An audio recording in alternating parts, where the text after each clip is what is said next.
know where he threw this passport away, but there's this do-gooder in Libya that finds driver's licenses and passports and literally takes the passport, puts it up on a Facebook page and says, hey, if you lost this passport, call me.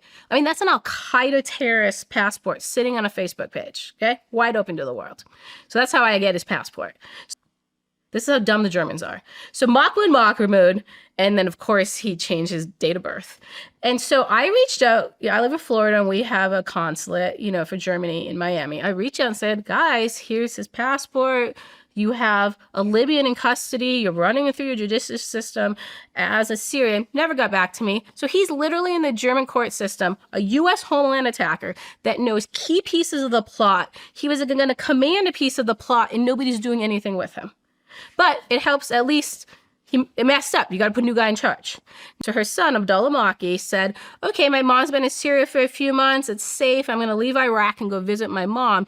And as he was leaving Iraq, the U.S. bombed him and killed him. So he was running an entire piece of the homeland plot. He's dead. He wasn't killed for the homeland plot, but it helps us. Well, Pakistan killed him this fall in a strike. So he's gone.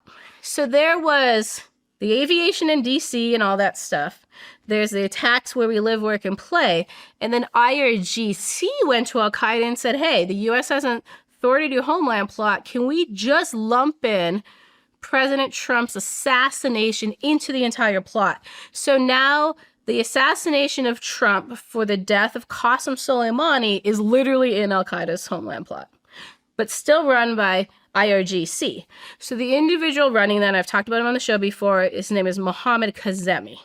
Well, Mohammed got bombed by Israel last summer because he was also one of the key masterminds of October 7th. So the good part is 3 very senior leaders are taken off the battlefield, helping this plot, and then 1 local ground commander is taken off the battlefield. So there have luckily been hiccups. The hiccups are good.